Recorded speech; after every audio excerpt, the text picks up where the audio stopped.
Pushkin. The lead singer and keyboardist for Devo, Mark Mothersbaugh, is an avant-garde new wave pioneer. Although critics often classified Devo as a joke band, the Akron, Ohio art punk's ethos was created in response to a very serious event, the 1970 massacre at their college, Kent State.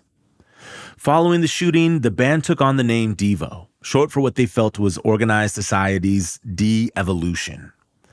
Throughout the 70s and 80s, Devo helped lay the groundwork for DIY anti-establishment bands by releasing bizarre and left-of-center music and conceptual films that helped usher in the music video revolution. In addition to his work with Devo, Mark Mothersbaugh also had a long and successful career scoring for film and TV. His credits include Pee-wee's Playhouse, the Rugrats TV show and movies, and he scored several classic Wes Anderson-directed films, including the Royal Tenenbaums and Rushmore. On today's episode, I talked to Mark Mothersbaugh about how he developed his quirky sensibility as one of 5 kids growing up in a chaotic household that included exotic animals. Mark also tells a story about the time Richard Branson suggested that Johnny Rotten join Devo right after the Sex Pistols had broken up. This is Broken Record, liner notes for the digital age. I'm Justin Richmond. Here's my conversation with Mark Mothersbaugh. How you doing? I'm good. How are you? I'm good, man. I'm really good. Thanks for doing this. Broken Record. That's right. Was that like a radio drop for us? Sure. You are listening to Broken Record.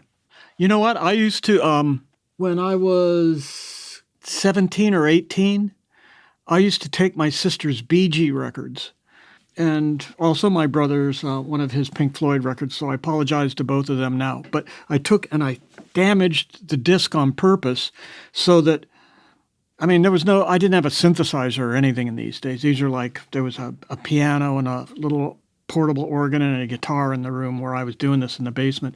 But it would go, there's a time, there's a time, there's a time, there's a time. And I would jam with that. And I didn't have enough technology that I recorded any of them, which I really regret. But But I used to break my records my sister's records on purpose. How did you discover that as a means of making music? Nobody was respectful of the discs in our house. Everybody treated them, because there were kids of all age. So little kids would go, ah, and they'd take my record that I liked and they'd scratch it or by accident. And then I'd go to play it and then it'd go, and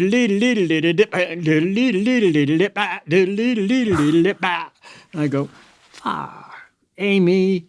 And it made me interested in these other kinds of rhythms and sounds and deconstruction of music when I was a kid. And it was innocent. I didn't have any school connection to it. I had, nobody at school talked about that stuff. I just experimenting on my own, actually. Before you just sort of discovered that and sort of that kind of naturally led you into deconstruction of music and these weird, quirky kind of rhythms and things, was your taste more conventional? Were you also into the early Bee Gees records? Or? Well, I hated music when I was a kid because I had to take piano lessons when I was 7.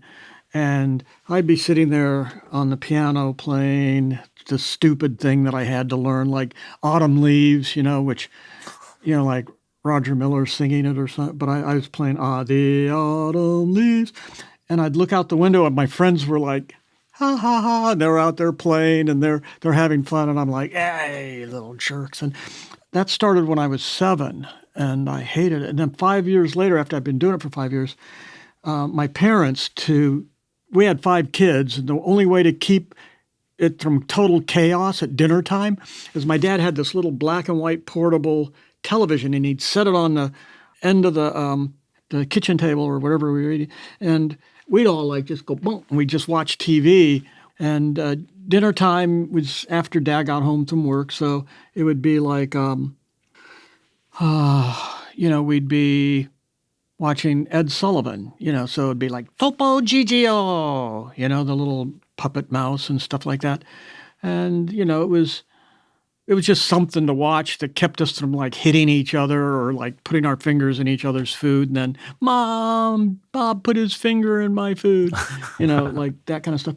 And, but one day, he goes, all right, and from Liverpool, the Beatles. And I saw the Beatles, Do I Want to Hold Your Hand? And I lost my mind. I just went, Yeah. what is that? That's incredible. Because to me, I didn't listen to the radio. Radio in Akron at that time was like a lot of country western and then novelty music, So there'd be like, she wore an itsy bitsy teeny weeny yellow. So that's what pop music was like to me. Was like novelty songs like that and Witch Doctor and Purple People Eater and stuff like that. But then when I saw the Beatles, I went, that's what I've been tortured my whole life learning music for, so I could do that. I knew when I was 12 I was going to be in a band.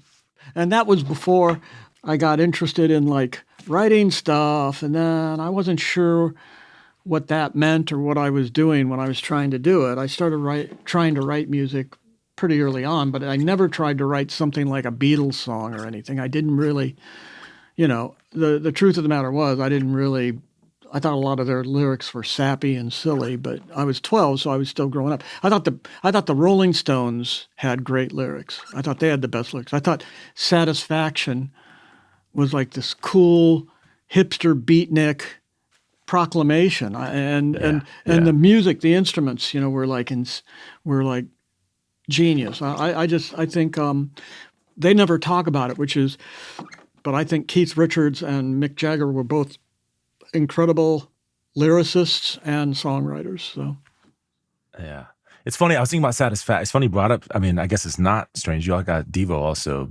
did a great cover of Satisfaction. But I was thinking about Satisfaction the other day because one of my streaming services that I watch TV on somehow switched over to the lower grade version with commercials. And so I was sitting through a movie and it kept popping up. I was sitting through a Charles Bronson movie from the 80s, some random Charles Bronson movie, and it kept going to commercials. And I realized about halfway through the movie, I kind of miss commercials. And then I was thinking about how Satisfaction was sort of this screed against consumerism and people selling to you and advertisers. But I've gotten to the point in 2023 where I kind of miss any level of communal, Yeah, and it gives you a relief from whatever the mediocre movie is you're watching. It was the most random Charles Bronson That's kind of funny. He's hunting down a Mormon serial killer or something crazy. Yeah, there you go. Yeah. It was wild. To what degree did movies ever become of equal interest to you to music? Early on, but it wasn't just movies. It was commercials. It was random music you'd hear anywhere, just sounds that you heard out in the world. When I went to public school in Akron, there wasn't really a very robust music or art or anything cultural in the schools because basically they were teaching kids how to be farmers. At my high school, there was like a 95 kids, graduating class, and their parents were farmers. And my dad was like we had like a Green Acres farm. It was like, wasn't really a farm. It was like this little tiny place. It had a barn and it had a house and it had like 5 acres. But he was a salesman and he always wanted to live out in the country. So we moved out to like a suburb outside of Akron. And it was a total different world there. The people inside Akron were all, they were going to end up working on the conveyor belt line. They were the assembly line at tires. Because we were the tire capital of the world when I was in high school still. And then it smelled when you got near downtown, but you knew that was the smell of everybody's paycheck. So whether you were actually on the factory line or if you were just working at the hot Hamburg store right out, or the hot dog stand, just outside of Goodyear, where people came to eat on the way out of work, It's like it was all rubber.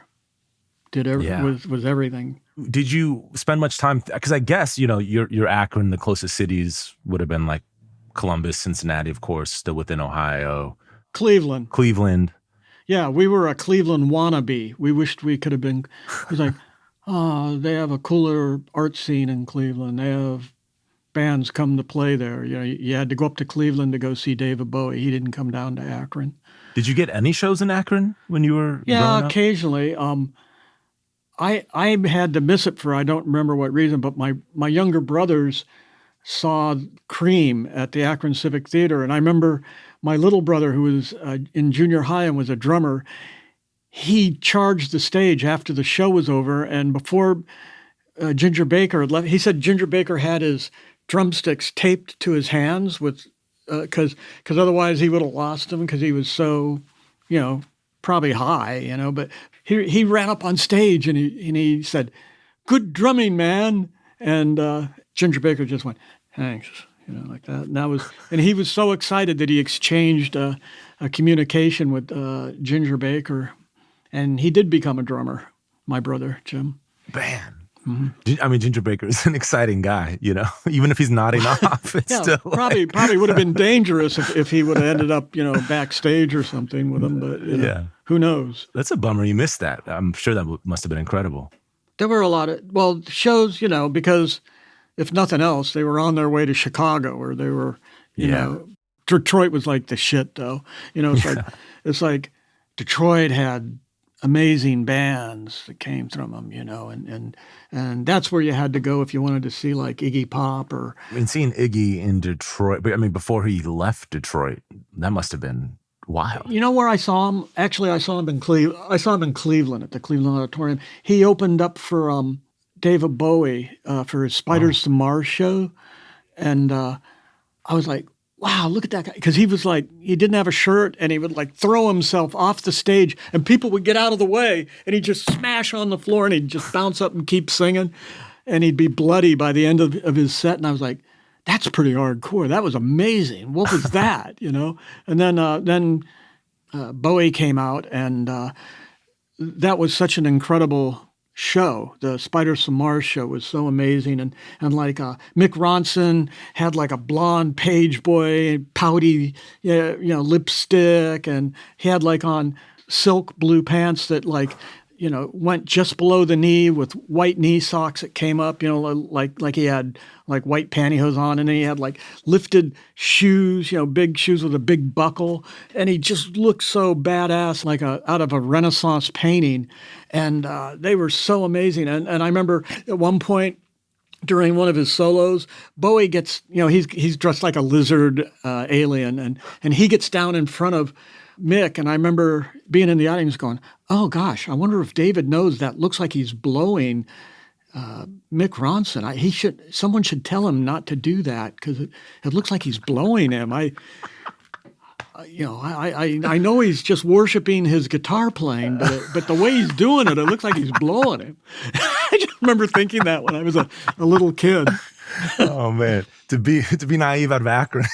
Well, I mean, in Akron, if there was anybody there that was gay, it got beat out of them. It was like that's the kind of it was a rough place to be, even anywhere deviant of right down the middle. It was and so Devo was so far off to out of it that we just felt like space aliens, like observing the planet the whole time. I mean, that show that you saw with Bowie and Iggy and Ron, I mean, that must have been maybe just before Devo started. You guys might have even been playing together. Probably we might have already been jamming. Cause I don't remember what year it was. Now you're right. I don't know the exact year that album came out. But it would have been right around, though, right? Right around the same time. And, Bowie was somebody we really respected as an artist. It's like there were people that we kept our eye on, and it was like Eno, for instance, But even like much more eccentric things like Captain Beefheart. I was a really big fan of his.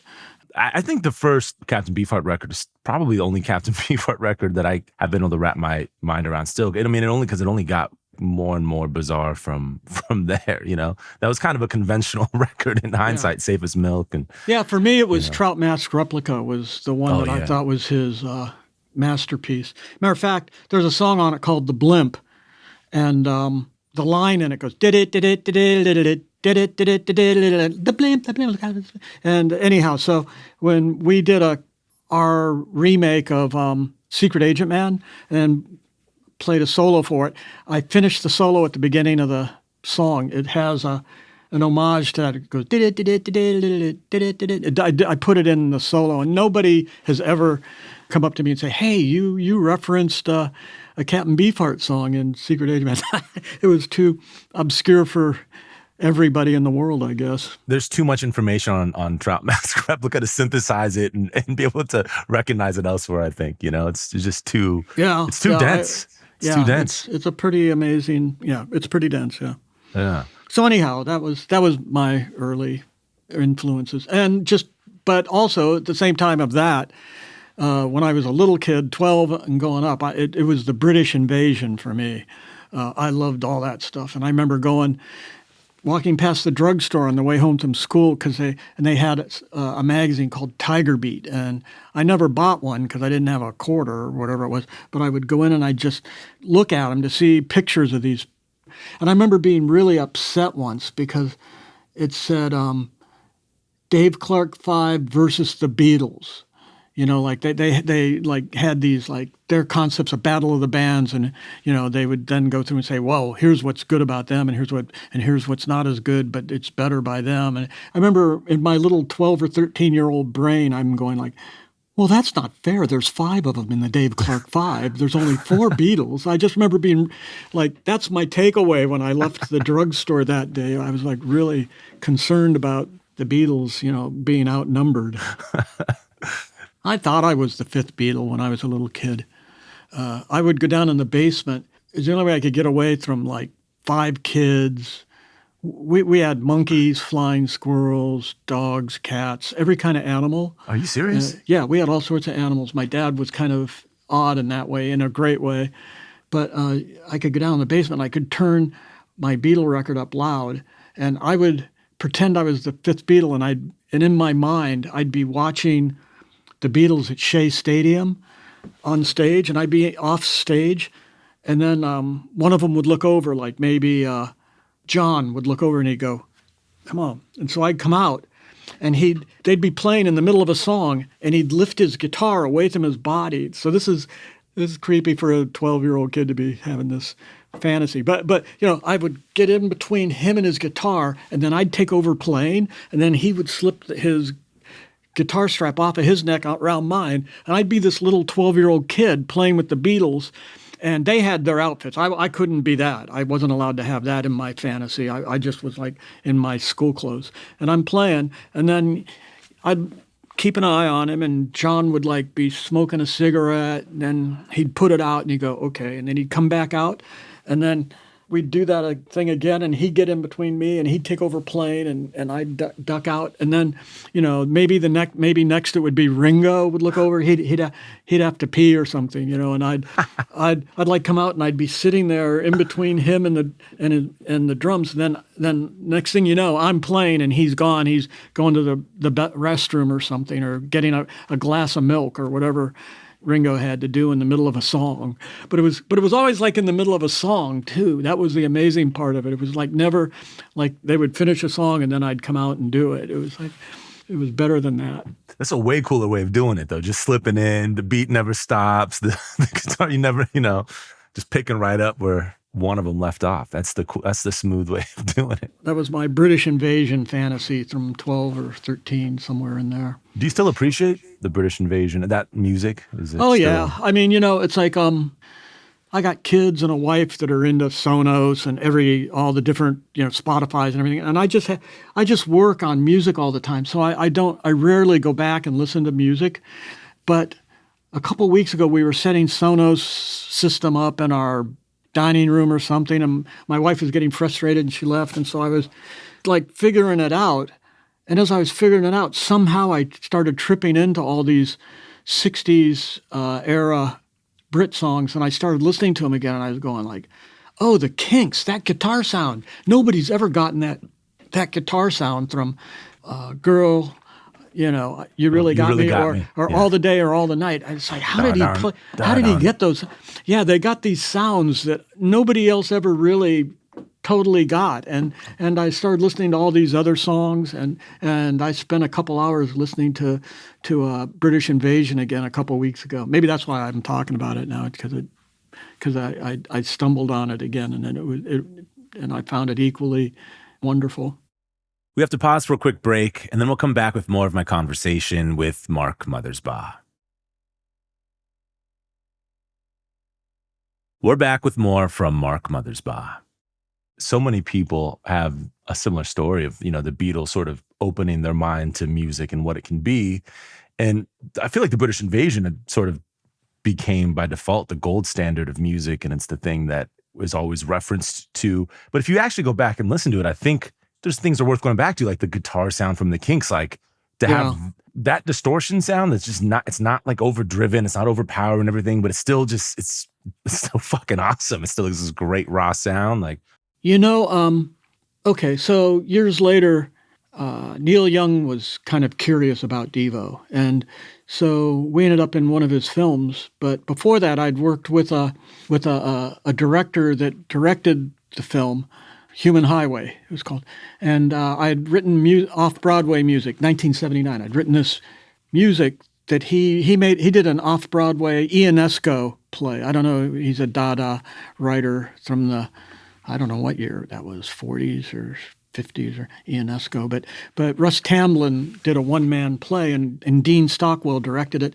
and he needed music, so I wrote music for him. And then when he worked on the Neil Young movie, they asked Devo to be in their film, and we were. And then when Neil was scoring it, Dean Stockwell gave Neil all this music I'd written for him for this off-Broadway play. And so half of the score in Human Highway is electronic stuff I did, and the other half is stuff that Neil did. And and you can tell the difference because Neil wrote stuff that sounded a little more like Gary Newman. And the stuff, interesting. Yeah, it did. It was interesting. And then the stuff I wrote, it sounds a little more like 8 years earlier than Pee-wee's Playhouse, when I started scoring Pee-wee's Playhouse. It sounded more like it was like what Pee-wee's Playhouse became. You guys and Neil doing Hey, Hey, My is mind-blowing. Oh, the footage is good. It's like when insane. It's the fucking coolest thing ever. When we did the film, we were kind of like assholes, and we were like, it was like the same week or 1 week after the Sex Pistols had broke up, who were my favorite band at the time. Oh, yeah. And we hung out the night that the Sex Pistols broke up. They came over to this house where Devo was staying, because we were playing at Mabu Hagar's, a little punk club, the night after they played their last show. And I remember, I didn't know they were breaking up then. Maybe they didn't even. Were you friends with them? Or they just happened to come over that night? They knew that we liked them and they liked us. As a matter of fact, a really crazy thing, about a year or so later, we signed with Warner Brothers in the U.S. and Richard Branson for Europe, because I thought he was cool because he had signed the Sex Pistols, I thought. And he was our age. We were all 25, and in 77 then, we knew we were going to sign with Branson.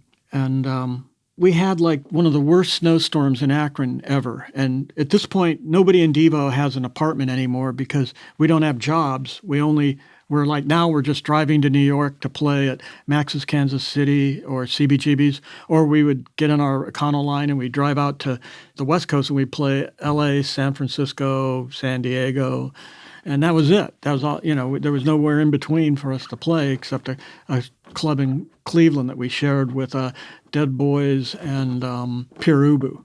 So it's like Bob Casale and I are sleeping in this girl's living room. He's kind of in this room that's like off of the living room, like it's like a greenhouse room or something, because it had windows all around, but it was cold in there. And I remember the morning that we got a call from Richard Branson, the window had blown open, and Bob Casale was on this couch out in that room, and he was covered with snow underneath, and he was, trying to huddle underneath a blanket. And I was in a sofa that was like, 20 feet away, and I'm looking at him and I go, oh my God. And Branson called and said, hey, how would you like to come down to Jamaica? I go, that sounds pretty good. He goes, yeah, just come on down for the fun of it. So. Did you have passports? Yes, we had, because we had already recorded the album. Branson became interested in us because while we were in Germany recording our first album, we had let Stiff Records put out 3 singles, and they all charted. They all went number 1 in a different country. It was crazy. So cool. Like Uncontrollable Urge was #1 in Yugoslavia, the same time Mongoloid was #1 in France, at the same time Satisfaction was in the top 10 in England, and Social Fools was in the top 10 in Germany, and I loved it. Jocko Homo was in the top 20 in Scotland, and I just thought, Jocko Homo, that's a perfect country for Scotland's a perfect country for Jocko Homo. Anyhow, so he flew to Germany where we were recording and talked us into signing with him, and created this whole big problem because Warner Brothers didn't want to give us up for Europe, and it doesn't matter now. But so Bob Casale and I fly down to Jamaica, and we get off the plane, and it's kind of rough, the road between the airport and Kingston. There's like I remember a dead Great Dane that was in rigor mortis on the side of the road. Nobody had bothered to move it. It was just in a rigor mortis pose with its legs up. And we got to this hotel, and Richard Branson and a bunch of guys, Simon and other people that, South Africans that he'd started Virgin with, were all sitting on the sofa, and they were rolling these gigantic joints, which, I'd never seen that much marijuana before. It's like in Akron, it was always like about 3/4 oregano anyhow by the time it got to you. So he rolled these joints, and they're passing them around. Everybody's taking hits off of these giant joints. And I never was a smoker, but I gave it a try. I took a couple puffs. And then Bob Casale was a smoker, so he's just doing big hits. And then they'd come back to us, and we were smoking this stuff. And, we're talking about nothing. And finally Richard goes, "Hey, the Sex Pistols broke up." And, now I'm starting to get high, and I'm like, talking about, yeah, we hung out with them the night that they broke up. Sid and Nancy and Steve Jones. Everybody was over at this house where we were in the apartment where they made the magazine Search and Destroy, this really cool punk magazine in San Francisco. If you don't know it, you should check it out. And we were sleeping on piles of Search and Destroy magazines because they let us stay there for free because we didn't make enough playing a show at a punk club to get a hotel room. So we're talking. We go, yeah, it's really a shame they broke up. They were so great. They were our favorite band. And I'm like, at this point, I'm just like blabbing away. And he goes, well, I'll tell you why you're here. I've got reporters, the Melody Maker, Sounds, and New Music Express, the 3 English papers. They're all in the hotel right now. And Johnny Rotten is here. Johnny Rotten wants to join Devo. If you want, we can go down to the beach right now and make an announcement and sign something on the beach. And Johnny Rotten can join Devo. And I remember at that point, all of a sudden, like, I hit this brake, and I went, and I'm like, oh. And I'm looking at Richard, and he's like staring intently at me with this crazed look on his face. Because even to him, it must have sounded kind of crazy in a way to say that, And he's smiling really wide. And I'm like, oh, my God, his teeth are protruding like a brain-eating ape. And I just remember, like, I started stuttering and sputtering, and Bob's, like, totally smashed. He doesn't even have anything to say about anything. He's just so high. He's like, well, whatever. I don't know what we're talking about. And I'm like, whoa. No, we love the band, and I love Johnny Rotten. He's so amazing. But Devo, we're something. We're different, and we have our own thing, but we love them, and we think that's actually really complimentary that he would even think that, or that you guys think that's a good idea. But we've worked so hard on what we do, and we have something that we really know what it is. And then they're all looking at me like, oh. They thought they were going to do this big, crazy stunt, It was going to be like the stunts that they'd done with, Sue Catwoman and Vivian Westwood and Malcolm and these people. They always had these outrageous ideas on how to like freak everybody out or get their attention. I was not up for that at all. And I just remember thinking, oh, shit, does that mean we don't have any place to stay now? Because I don't have any money. I can't even afford a ticket back. Well, what did happen? Did you just crash there? Like, they were cool? Like, what? Okay, fine. Well, we hung out for a week, and they took us to these places. They took us to this place called the Hedonist Club. And I'd never been to anything. I'd never been anywhere out of Ohio except for Germany. And then we played 3 shows in England on the way back to the U.S. But that's all we'd ever done. Nobody had ever been to anything like when we went to the Hedonist Club, that was for people with money. That was more middle class and upper class people. There weren't any blue collar workers there except the ones that were working. Was Johnny Rotten around for all of that still? Or No, he left. Once he felt, I think it was like, once we didn't say, "Hey, let's get together," it's like he was like, "Fucking Richard, what a jackass!" Oh, it's like he couldn't believe that Richard did that. I think. What was the vibe in the apartment of Search and Destroy the night that they broke up? Was it weird? Was it cool? I mean, It was like there was all sorts of people in there, all hipsters. It was all the hipsters from San Francisco. Yeah, there was every kind of craziness that you could think of was happening in that. And luckily I had this one room with newspapers, and it was small enough I could just go in there and lay on a stack of newspapers. And finally at about 4 or 5 in the morning, I got a few hours sleep and before we had to play later the next night. And, man. And Sid and Nancy were there, and that must have been they were. Yeah, Sid was like, he'd walk up to a table or a countertop that had like a beer bottle or a glass with liquid in it, like half a glass of beer or something, and he'd just slowly start moving it on purpose so that everybody could see that he was slowly, with his finger, going like this, pushing it closer to the edge of the table, and then it would fall and break. And then he'd look around to see if anybody was going to get excited about it. And nobody cared, nobody cared that he was doing it. And he just kind of was like bummed out. I guess that was his idea of a icebreaker or something, like let's start talking now or something. But yeah, it was interesting. Wow, man.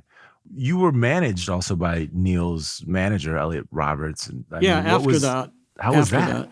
It was kind of wild, It was He had stories, about the Rainbow, which was right down the street from his office, which is what the room I'm in right now is like not that far away from where we're talking about because I'm on Sunset Strip.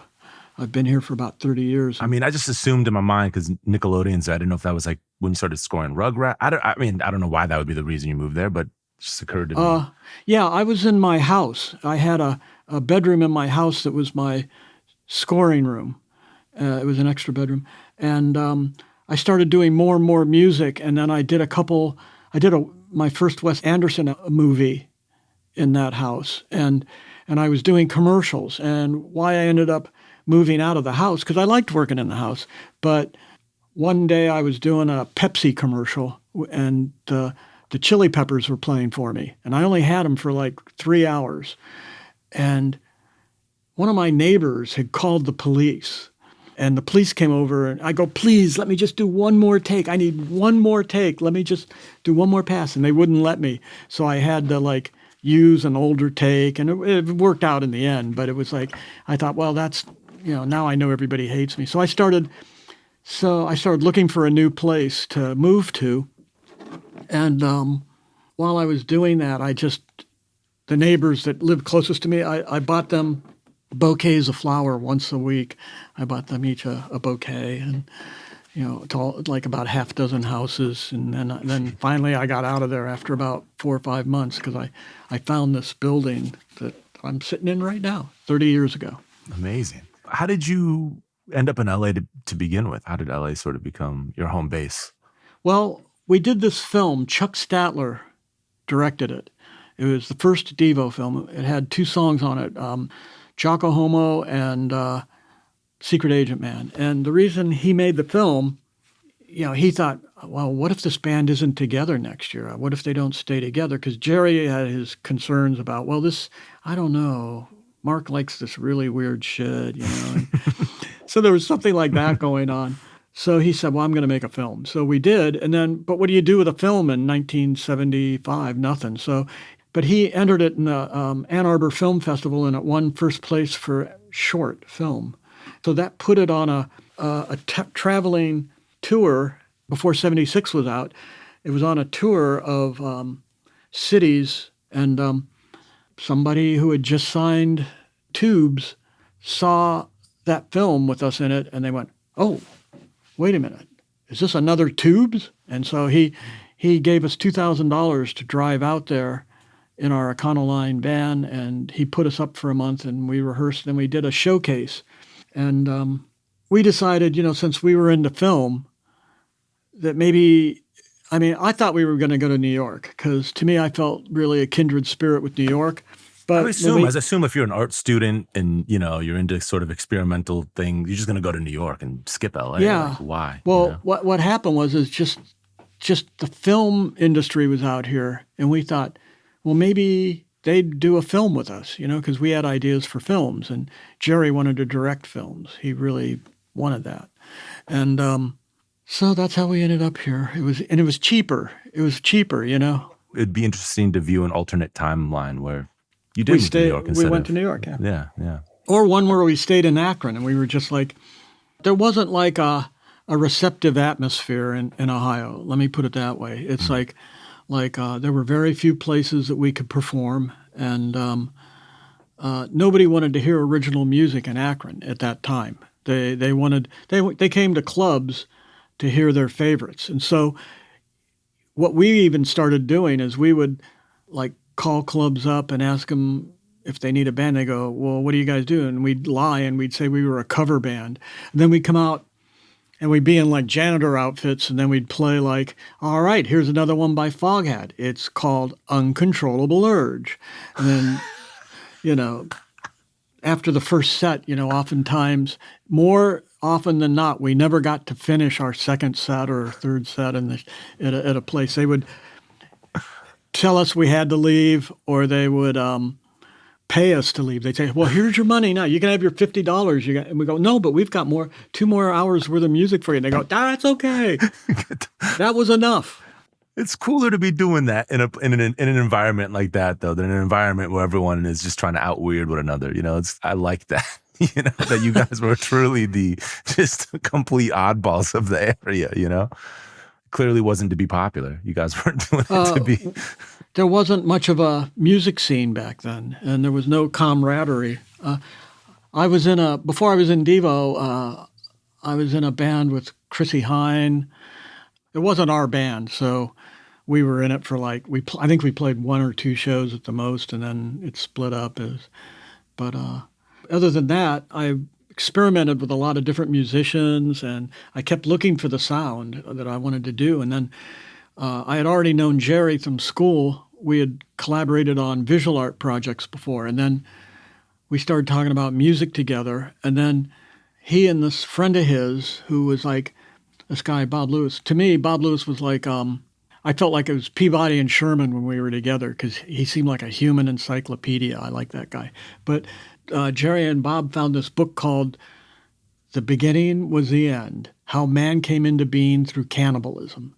And it was this crazy book that was basically preaching de-evolution and saying that humans were the unnatural species. And it was kind of like how we already felt, because we'd been through Kent State, where we thought, yeah, we shouldn't be over there. I can't think of one Vietnamese person I want to kill, so why are we doing this? Let's stop it, and then, you find out when the government gets irritated with you enough, they just kill you.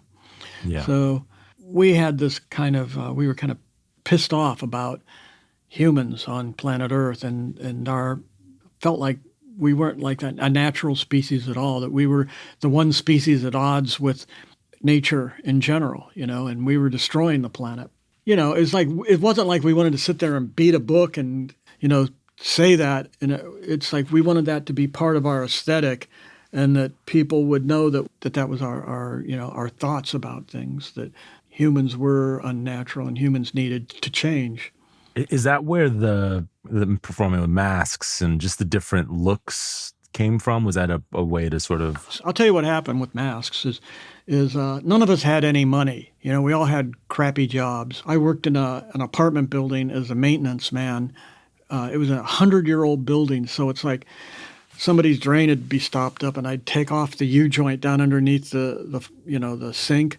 My brother and Jerry delivered meat for some meat company, and then Jerry had a job at a janitorial supply place for a while, which was actually really beneficial, because he found in one of the catalogs these hazardous waste material outfits that we went, oh my God, that's perfect for us. They were like our anti-superhero outfit, these yellow suits. And once we put an elastic waistband around the waist and cinched it in, it turned us into who we were, which looked like we could be cleaning up, nuclear slop, or we could be, picking through body parts at a plane crash, Yeah. And they were inexpensive. They were like $4 or something at the time to buy one of these plastic suits. And one of the masks I found at this novelty shop in Canton, Ohio, which is close to Akron, was this rubber baby face mask. And so I became Boogie Boy,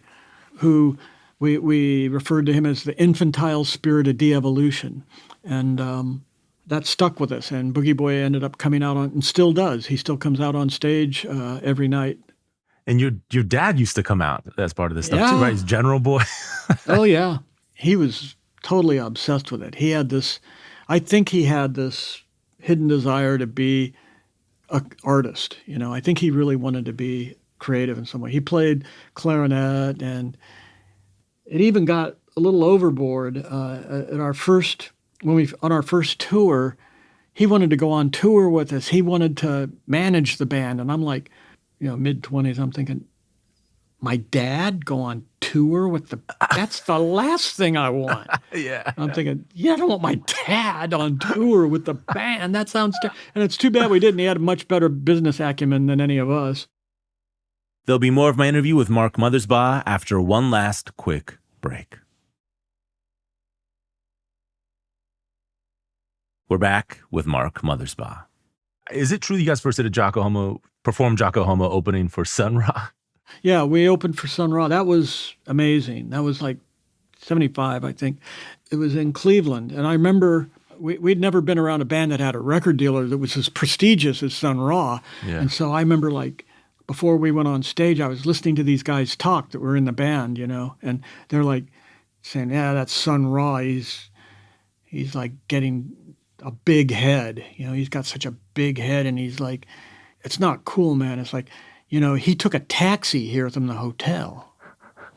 Then he says, yeah, the rest of the band all had to take the RTD from downtown to wherever this auditorium was we were playing at. Wow. And I'm like, wow, that's what it's going to be like when our band gets a record deal. We're going to take the RTD to get to the show. Yeah. I remember thinking that. I thought it was all like David Bowie. I thought it was all glamorous. Glam. But Sun Ra was so amazing because he played his keyboard like it wasn't like he was like playing notes or anything. He was playing clusters of sounds, and I was impressed. Making it fit though, I'd imagine. Oh my God, yeah, because it was more percussive than it was melody. The songs were just incredible, but when he played like that, I started doing it. Boogie Boy started copying him. I started playing my synthesizer like this. There were songs that I could do that on.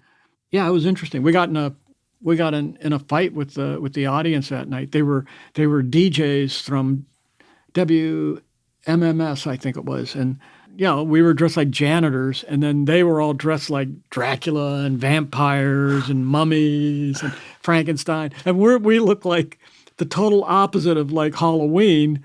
And they're all doing nitrous oxide and margaritas, and they're getting really drunk and aggressive. And at one point, after about 3 or 4 songs in, like, my woman subhuman, da-da-da-da-dun, she can't walk, she can't talk, she just sits by a sign that says, I love you.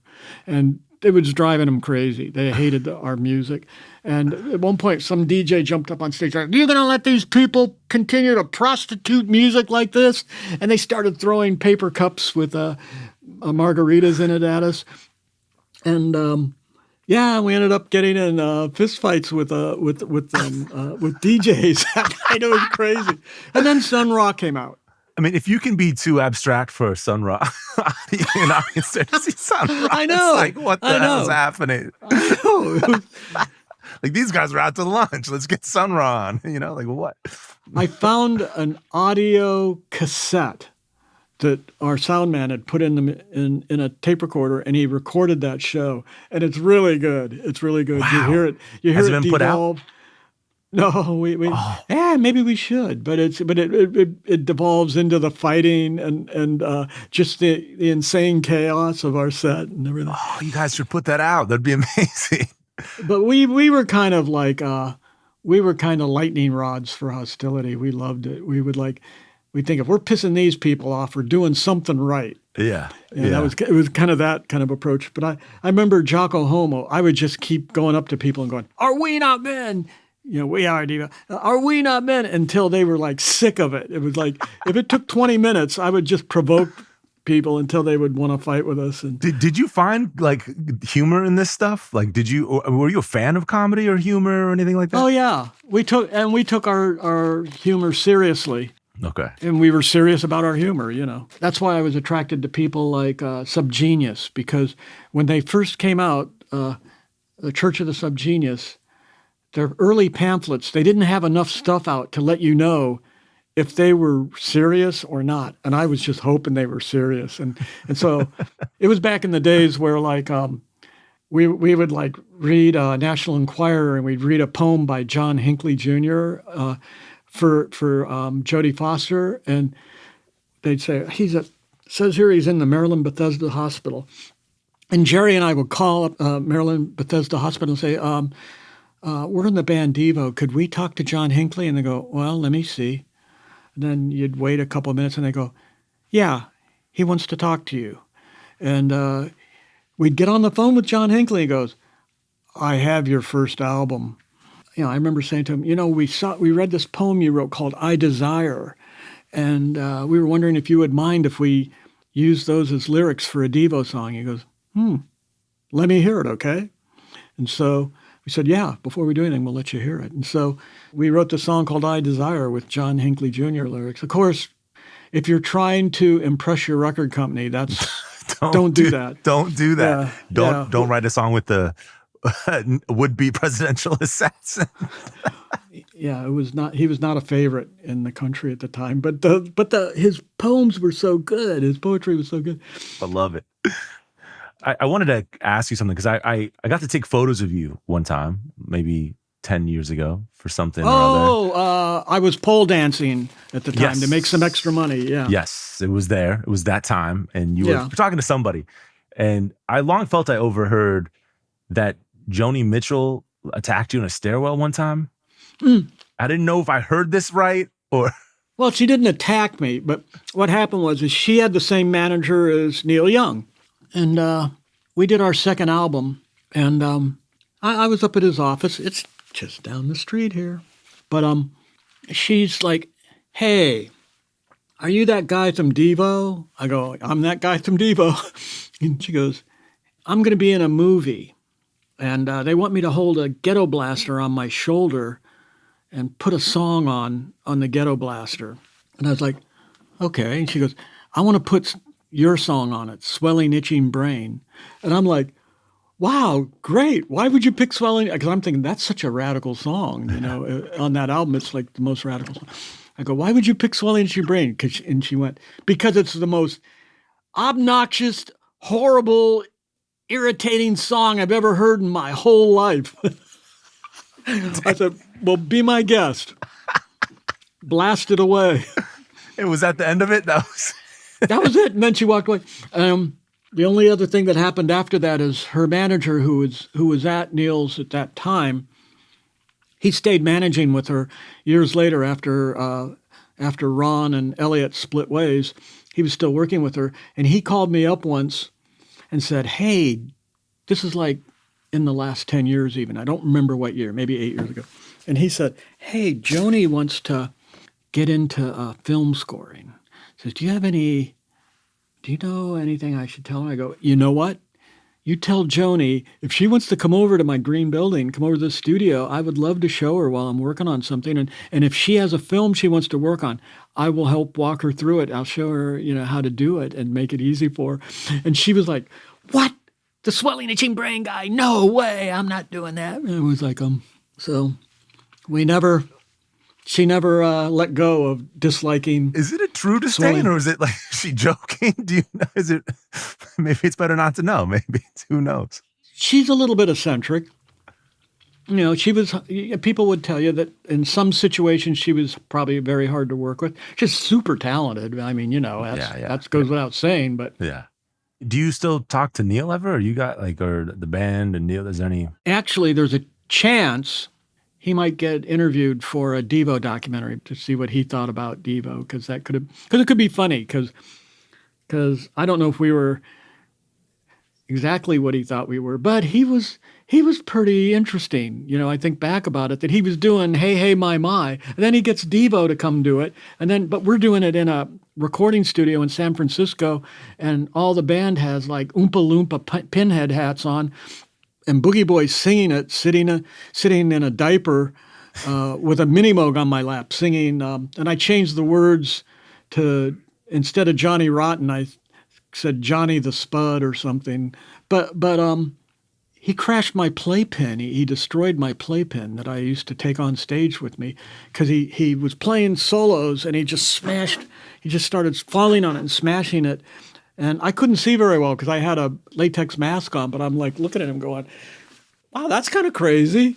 He's kind of getting pretty punk for Grandpa Granola, which is what Jerry used to call him. Grandpa Granola. Yeah, it's an intense performance of the song in the movie. It's super intense. Well, what's funny, I'll tell you something funny about it. To pay for our first film, Jerry and I started a company called Unit Services in downtown Akron. And it was a graphic design shop. And mostly what we did is we talked people and letting us do the signs for their shops in this place, because there were like 30 other companies coming in, and we'd design signs for them. But we got this one job for a muffler company, Midas Muffler, and we came up with the logo Rust Never Sleeps, and they loved it. And they wanted T-shirts, so they wanted 100 T-shirts, and I bought like 101, just enough so we'd have one that we could do a sample on. And so I'm in the basement of where I lived, and I'm getting ready to print. I go, okay, I tried it on the one extra shirt, and it was wrinkly looking. I went, oh no. So I changed the ink a little bit and cleaned the screen, and then I was looking for that. So I found a couple of my T-shirts and a towel, and I started printing on them. And then I printed on, I had a pair of underpants, and I just printed it on the seat of the underpants, Rust Never Sleeps. And so that was the underpants Boogie Boy was wearing in the playpen when we were recording together. If Boogie Boy would have flipped over, you would have read it, but he never flipped over in the movie. But he called me up a few weeks later, and he said, hey, Mark, that Rust Never Sleeps, do you mind if I use that for the title of my next film? I go, no, that'd be great. And so then he made a film called Rust Never Sleeps, based on a Midas Muffler gig that helped pay for the first Devo film. Yeah, the connections between you guys are interesting, between the Kent State connection and him writing Ohio, and then giving him Rust Never Sleeps as the title. And it's like, damn, Isn't that funny? Well, he was an interesting guy. He was a much more interesting guy than we gave him credit for at the time. We were kind of punky assholes. What can I say? Real quick, I wanted to ask you about Robert Margouleff, who, as someone who is very into synthesizers, how was he as a person who, I mean, it seems to be, I mean, the Tonto machine, and I mean, what a kind of bizarre, strange guy, and doing all those classic records with Stevie, and then working with you guys. To me, he was the most, of all the outside producers that we used to work on Devo records, he was the most successful and the smartest, and taught me more than any of the other producers did. And the fact that he went between like Stevie Wonder and the original neo-timbral orchestra, Tonto, it's like, that's why we asked him to work with us in the first place, because don't laugh, but we thought Freedom of Choice was funky Devo. We thought okay, what if Devo did funk? What would it sound like? And that's what we came up with, which wasn't, I mean, I can't say it's a very funky album, but it was our attempt at it. And so we wanted a guy who was familiar with funk, but also familiar with electronics. And he was the perfect guy, and I still stay in touch with him. He's really smart. He's really articulate still, and somebody's looking for a great producer. He's a good guy to use. Is he still experimenting with stuff and with sounds? And Mostly, yeah. And lately it's been headphones where you feel like you're in Atmos. It's like an alternate to the Atmos system, but a headphone version of it. And he can spread sounds all really wide when you're in these headphones. That's the last thing I remember. Spatial audio stuff. Yeah, spatial audio. Yeah, I guess that's what it's called. And that's the last thing I remember him calling me about being really enthusiastic about.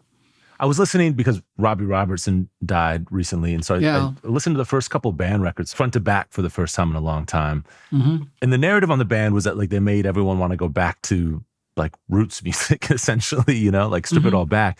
But because of Garth Hudson, the organist, there was always really weird sounds you would never hear in like a country record or like an Americana record. And I never picked up on that when I used to listen to them. I didn't know if you listened to them and, Yeah, that was the part that I picked up on. I liked all the eccentricity. I was not into country.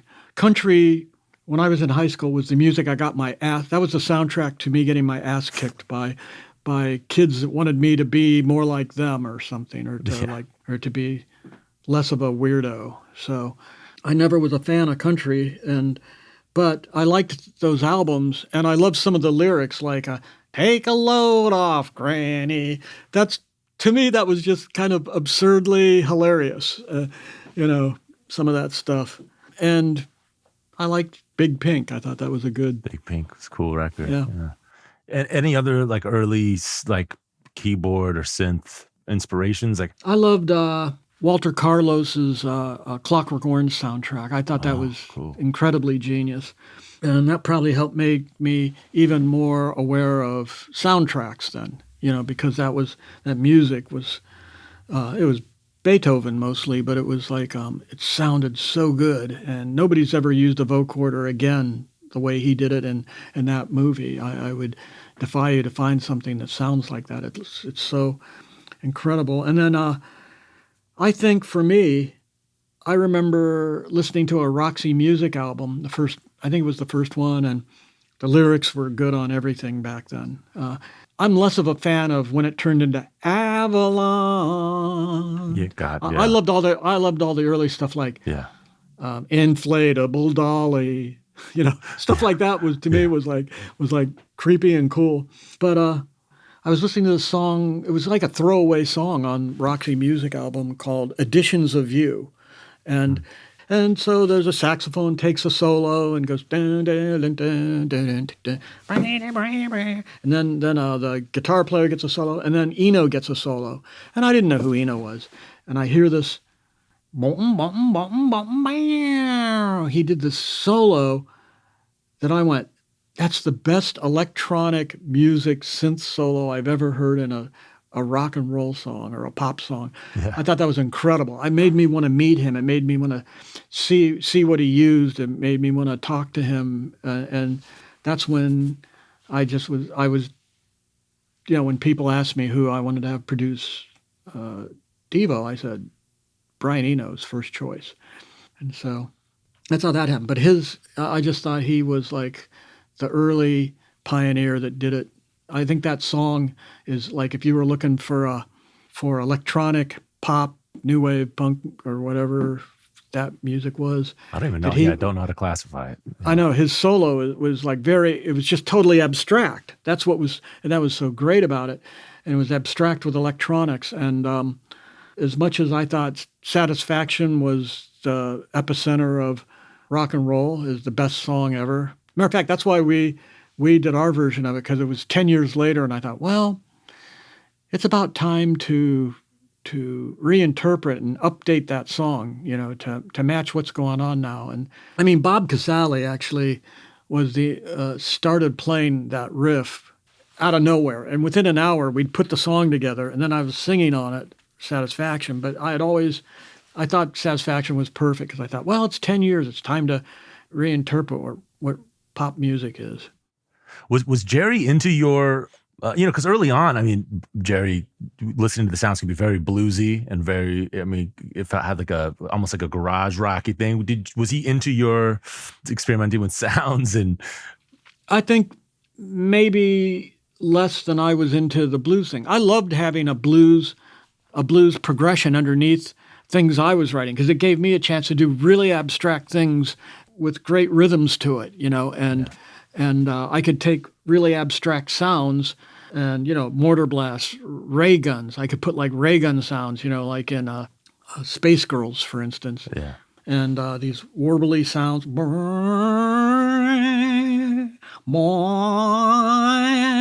And so what he was doing kind of worked with that pretty good. Like Auto Modown, it would be a cool And then the example of synth that. was like, that's Auto Modown's a good example of like, that's the Sun Ra approach, because that was, it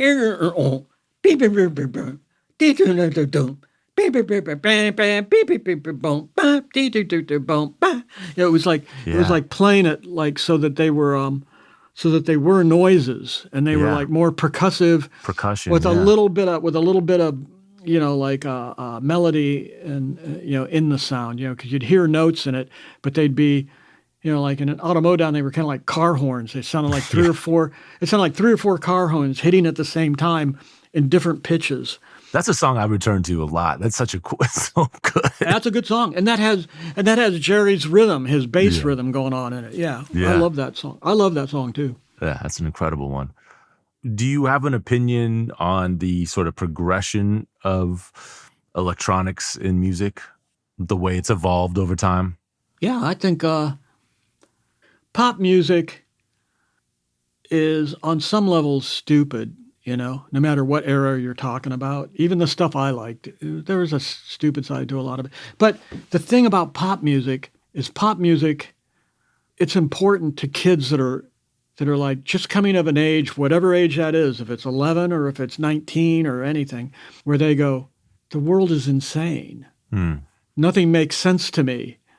Who am I? Where am I? And then you find something like, and for some people it's Taylor Swift. They find it in Taylor Swift. Some people it was the Beatles, and some people it's Neil Young or it's Jimi Hendrix. But this music is like where you go and you go, I feel this reminds me of when I needed a refuge. It's like for Devo, it's like, there was a time where I was kind of like, well, I don't like playing the same songs. These are songs I wrote when I was 25. That's like 50 years, almost 50 years ago now. Why don't people want to hear the new stuff? But, the reality is, if the ghost of David Bowie came up to me tonight and went, ooh, Mark, I'm going to do a concert for you and you only.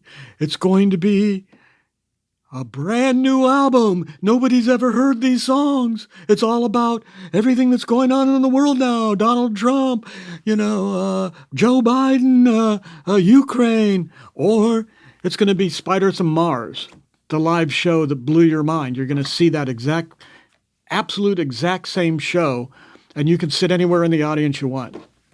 I go, I'll take Spiders from Mars, and you can save your brand new stuff for somebody else, And so I understand it when kids come up and go, people picked on me and they called me Devo when I was in high school, but I loved your music and I love that stuff now. And what does blockhead mean to you, or something like that, or what does gut feeling mean? And you, instead of going, I wrote that when I was 25, I don't fucking remember, it's like you go, well, you talk to them about it. And then in some instances, do you also just hate to try to remember what your access 25-year-old Mark emotions? Like, it seems like a lot of work to try to go back and rehash shit and pinpoint the... Well, you know what? We did choose a weird life for ourselves, because that's what I'm going to be doing, until we stop touring. It's like we're going to...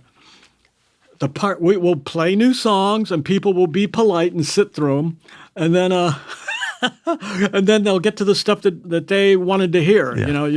You'll play Uncontrollable Urge, or you'll play Satisfaction, and they'll lose their minds. And I like that. That's what, and so for me, it's like I write a lot of music for myself that nobody ever hears. Sometimes I put it out. Like I put out one set of 6 45s called Mutant Flora. And that was music that I'd written for Taika Waititi.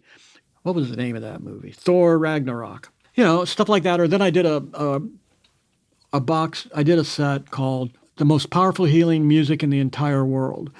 And it was like I'd be working on a Wes Anderson film or something, Lego or something, and my head would start, getting tightened, and I'd just go into the lunchroom here that's over there about 30 feet, and I had a home organ from the 80s set up there. And I would just do stream of consciousness, easy listening home organ music. And I did a 6-album set of it. I might re-release that. You got to put out like a library of just stuff, like a online library, accessible, whatever, I'm totally thinking that I'm putting out a set of books, and the first one's coming out in December. And the next one, though, it's going to be about 1,600 pages. It's going to be super fat, and it's going to be big pages, and it's all art.